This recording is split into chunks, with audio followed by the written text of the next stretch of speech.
Welcome to 518 Talks Podcast. I am your host, William Rivas, with my man, Deshawn. Today is, we're going to do a little bit of early Wolfpack Wednesday tradition. We've been out of touch, so Deshawn, we're back. Welcome back. Welcome back. I haven't seen you in a while, so.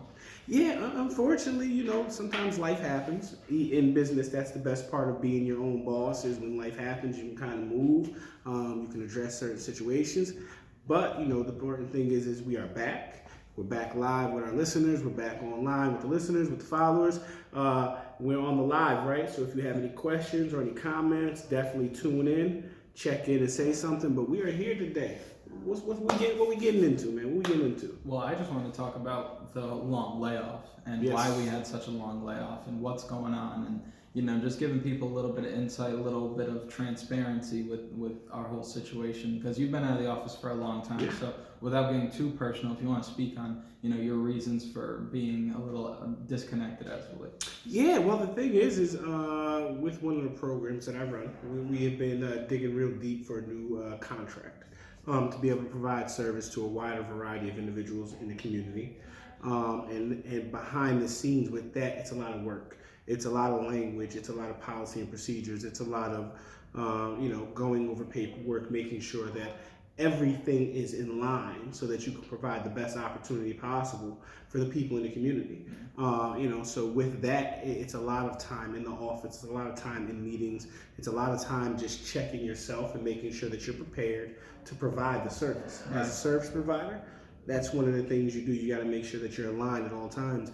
And then, of course, you have some personal stuff going on. Situations arise. Again, I'm thankful for the team, for not booting me out the office. I appreciate y'all. As long as you clean your desk. So talk a little bit about the service because everything that you do, as many things as you do, as many hats as you wear, all those hats say some kind of service on them. Yeah. What we do here is service-based. What you do over at the Altamont program is service-based. Yes. Cocoa House is service-based. Yes. Your job is service-based, and then being a father is the biggest service of them all. A father, a husband, a brother. I would definitely say husband. Yeah, it's close. I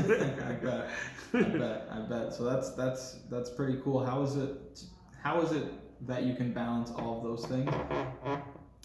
Well, the thing is nothing that I do feels like a job for me. I enjoy every aspect of my life, whether it's running the homeless shelter, whether it's the Cocoa House after school program, whether it's my own nonprofit, Save Our Streets, or whether it's my own business, 518 Talks, or whether it's the podcast, or whether it's the speaker series, or whether it's doing work with the Wolfpack. And yes, I absolutely really do all those things I just named. But the way I do it is I always put purpose first. I believe in purpose over person. And I live my life by that. So I can never become confused or distracted in making it about me. It's always about the community. It's always about the people. It's always about the kids. It's always about my family. It's always about providing the best service possible as an individual.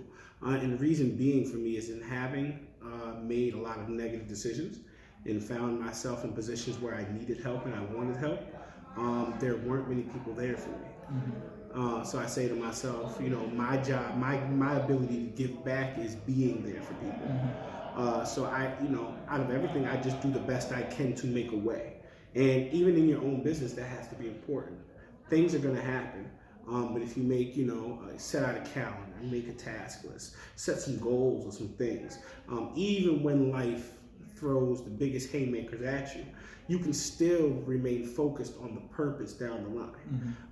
I have a lot of things that I've wanted to do that I have put on the back burner because other things have arisen, but it doesn't mean that they won't get done. Right. And in that, it allows me the ability to celebrate the small successes and not always feel like, I didn't make $1 million yet. So, my life. So forget it. So forget it. I'm going to stop. That's what a lot of people think. Like, something's not working for me, then forget it. And no, it allows me at all times to keep pushing and keep doing the work. You guys have really been great. The supporters, the people who tune in, the 518 Talks, everybody who is a part of every team and every venture that I'm a part of has been absolutely amazing. So shout out to you guys. I thank you very much for really motivating me and sticking with me. And I think keeping the end goal in mind is paramount. And when you were talking about trying to run a business or just trying to be successful in anything, really, like for us, the last month has been the toughest month of business that we've had. Now, is it going to be the toughest month we'll ever have? Probably not. But it takes a group, a collective, to understand that we all want to go this way. Mm-hmm. So we're all going to work together to go that way no matter what happens. If things are going to knock us off the path, things are going to help, cause us to deviate from where we want to be, but it doesn't matter to us. If we place more significance on the goal than the means, then we'll be perfectly fine. Absolutely. And you were talking about life getting in the way. We recently had a situation where in a moment's notice, I had to go to the other side of the state and we had to take care of some things. But that, like you said, the benefit of being a business owner is I didn't have to clear that with anybody.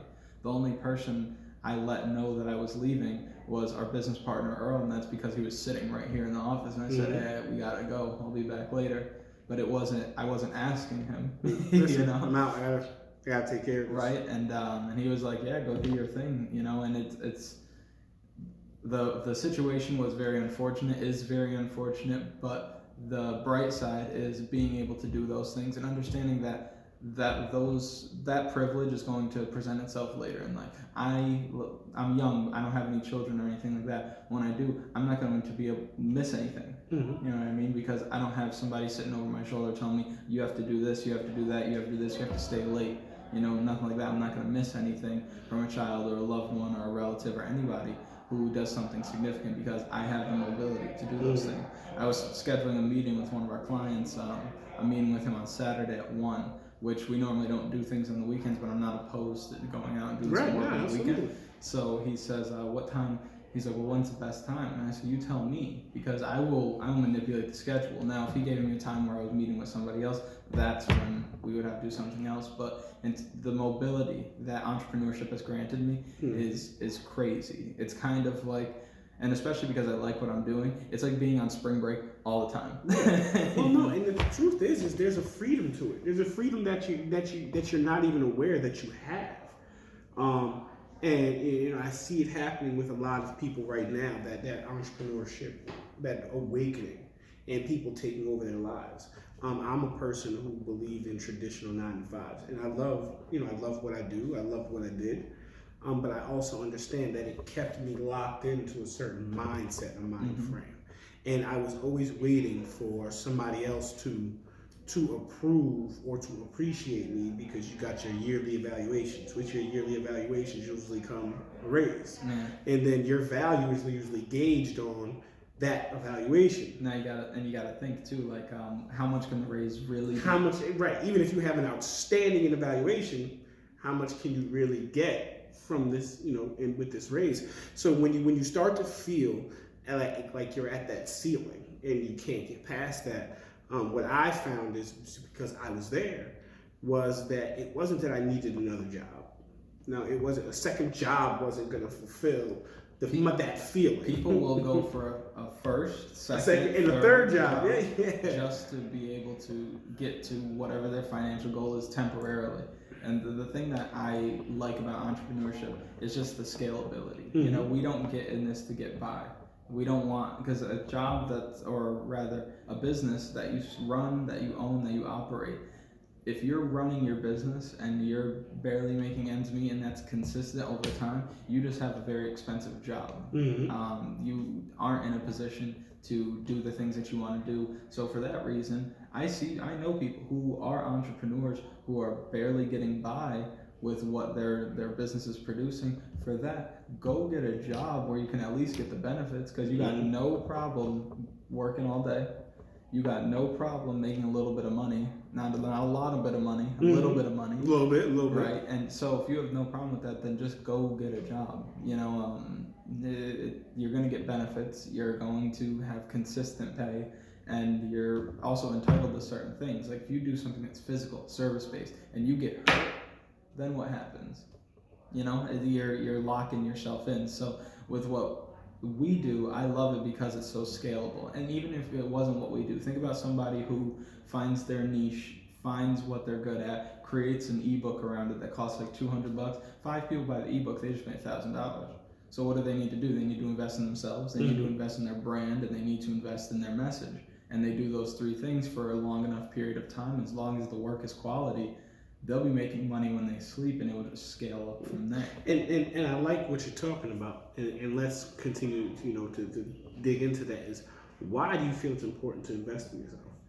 I know why I think, but I'm interested in hearing. And it's funny that you say it, because I was about to put something up on Facebook the other day, but I know that people are very finicky about what's on Facebook if it's not memes and stuff like that. So unfortunately, I decided not to put it up. But when I talk, I'll cold call people for, let's say, credit repair. We do $49.99 a month credit repair, right?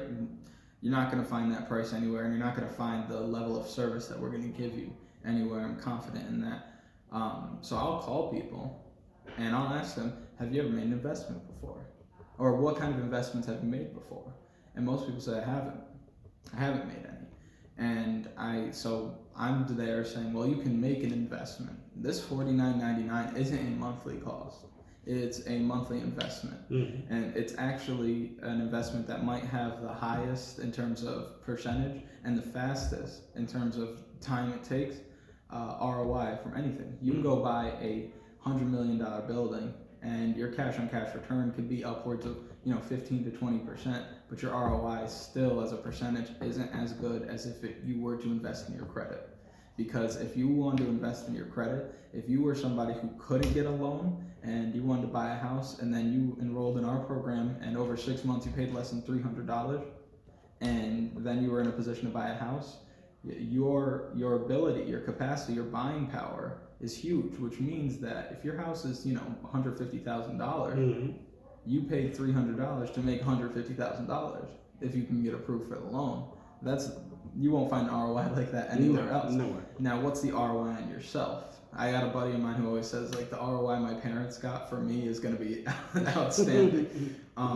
So what's the ROI for investing in yourself? Well, it depends what you do.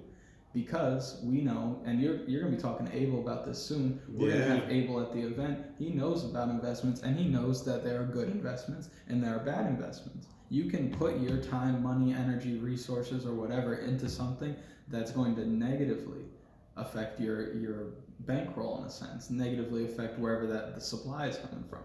So the same thing can happen with yourself.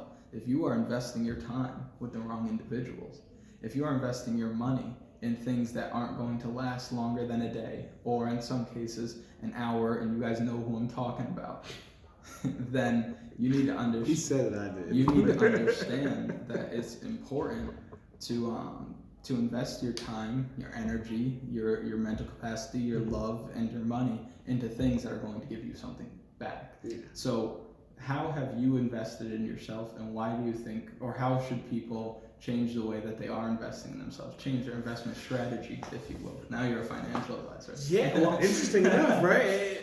Very interesting enough on how the evolution of education happens.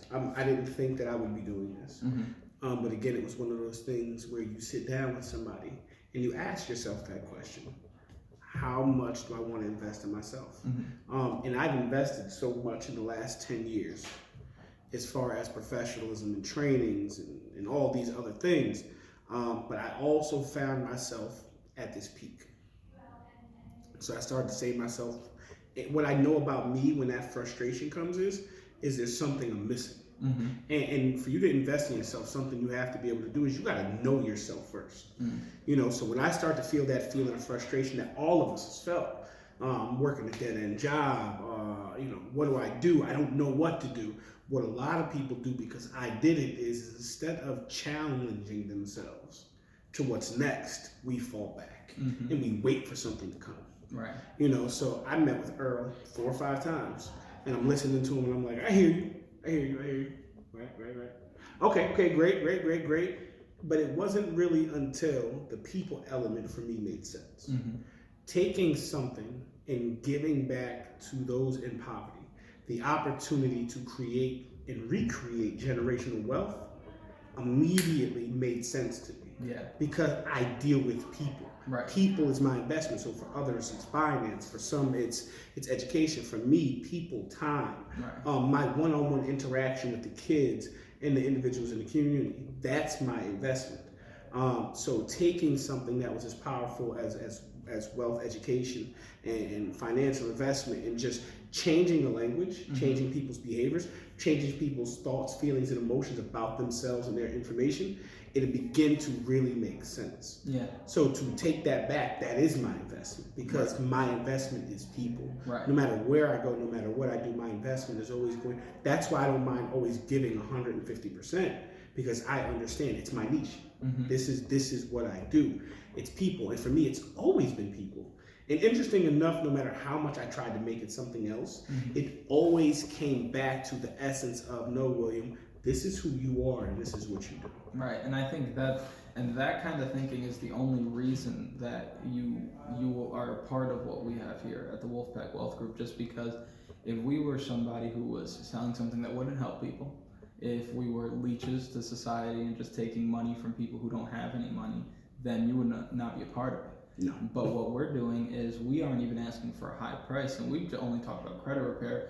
We have a ton of different services that we offer, but really what we're looking at is just helping people position themselves more favorably. Yeah. You know, and because the thing is, if you're not positioning yourself for success, then you're sunk.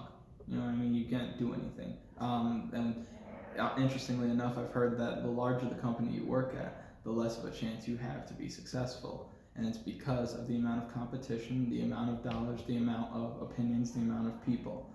There's too many factors working against you. You know, like you work at a Fortune 500 company, you want to become a partner at one point, but you're competing with thousands of people.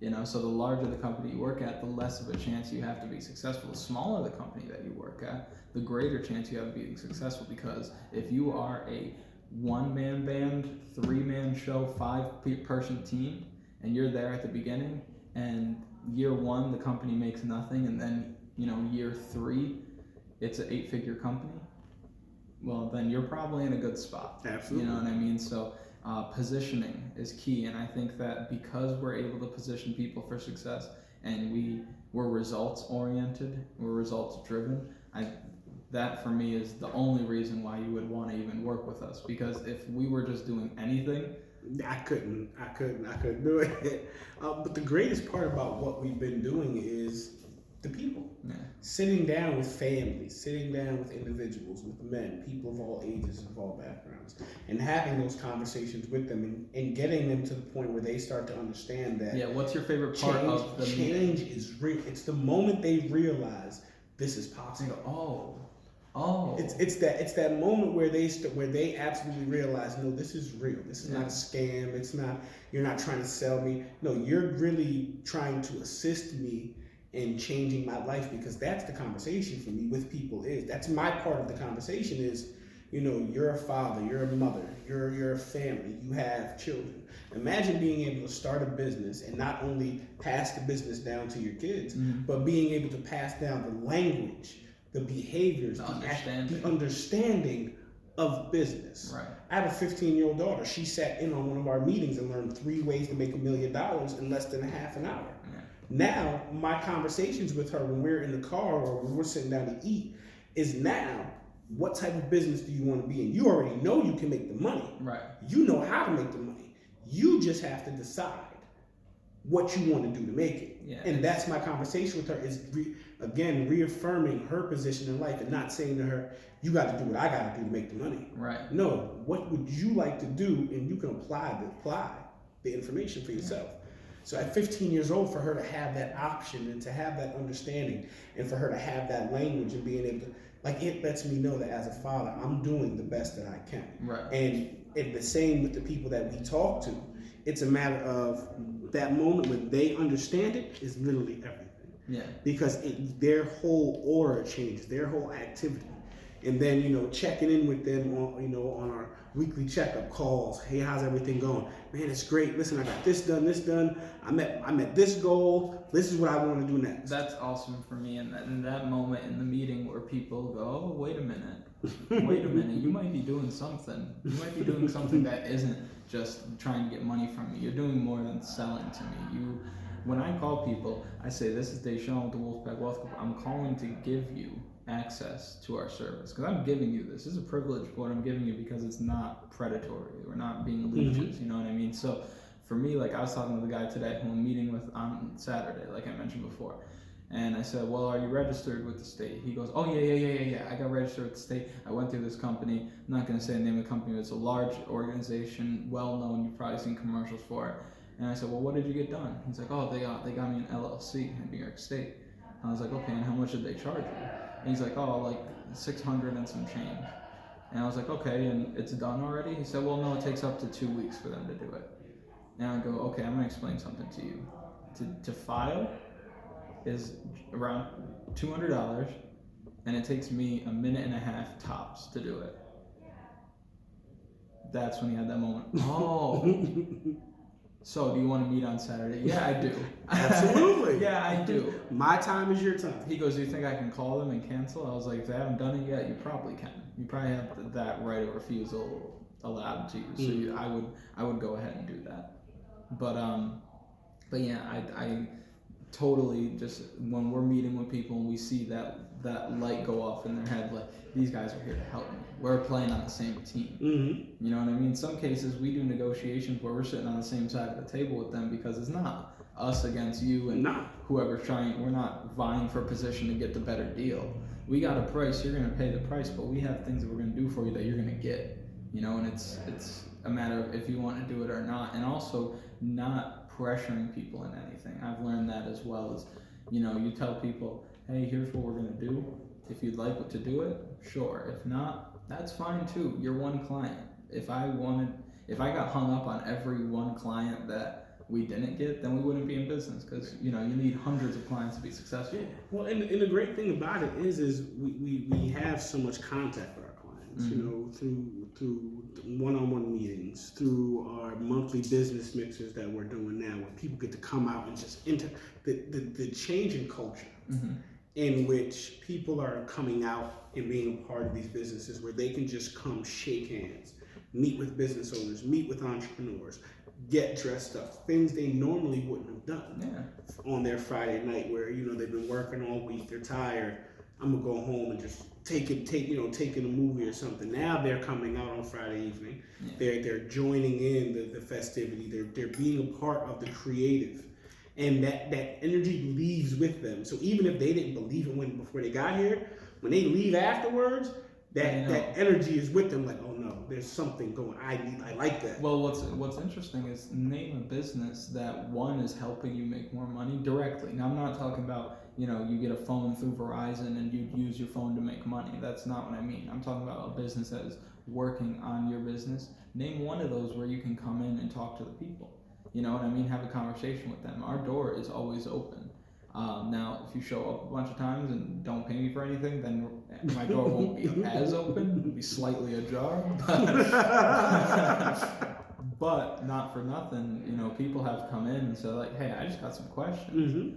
And, in the past, we've gotten hung up on, we've gotten nervous, like, well, should we give people information? You know what I mean? But that would make us like everybody else. Keeping people in the dark, doing things, unethically, not being transparent with people.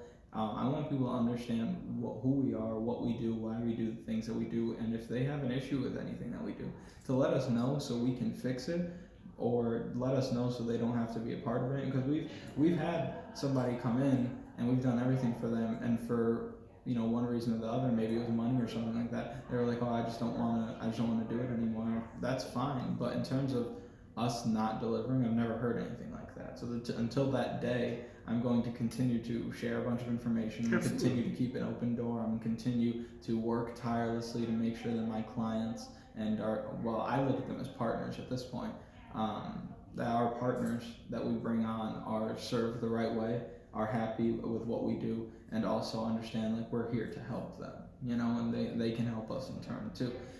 It's cool because a lot of the businesses that we associate, it isn't like a partnership. Yeah. A lot of the ones we associate with is very much like a partnership, because we identify opportunities for them. See, we don't specialize in everything, and we shouldn't have to. I mean, if we tried to do that, then we would specialize in nothing. Right. So what we know what we know. But if we see an opportunity for one of our clients, well, then things are going to change. First, and that's the thing that a lot of people don't do. When people create a lot of business, they do it specifically to create business and wealth for themselves. right. That's the difference. Of what we kind of do is really creating opportunity for other people. So if it's a service that we don't provide, we're not gonna say, "Oh, I don't know how to help you." Oh no, we have somebody who does that. And let's connect you with them so that the business continues to rotate. We support other people. We create a platform with our business mixers that other entrepreneurs come in and they share their business, who they are, what they do. We support. We purchase products from local businesses and local vendors. We shop with local businesses and local vendors. Yeah. We're literally.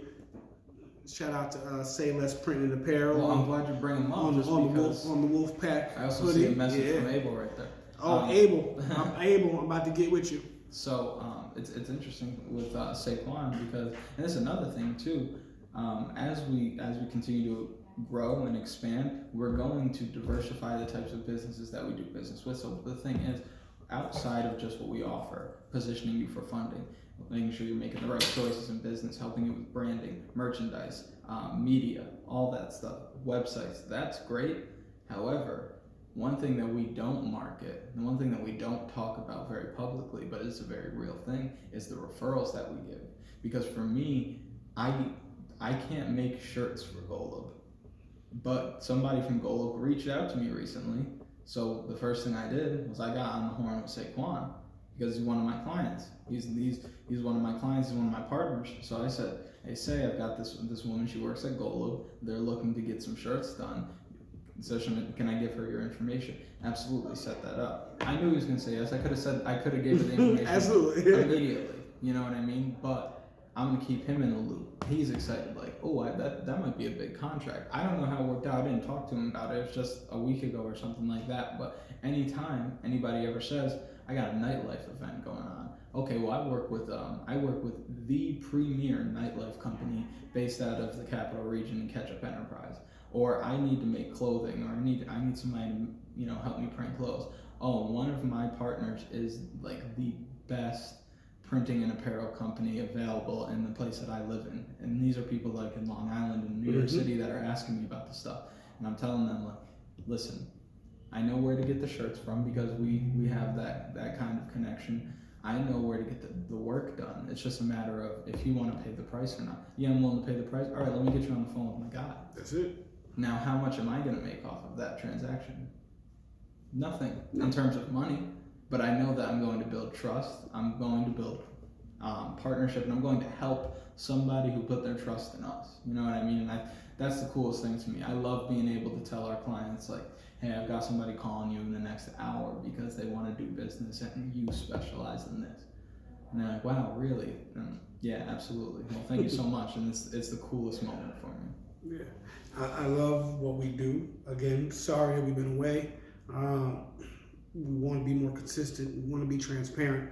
We want to continue to give the content, give the people the feel and whatnot that they need. Getting prepared to do a live on Facebook with Abel in the next few minutes. Thank you guys very, very much for tuning in to the 518 Talks podcast.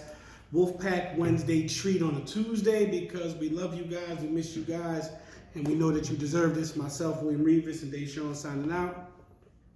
Thanks.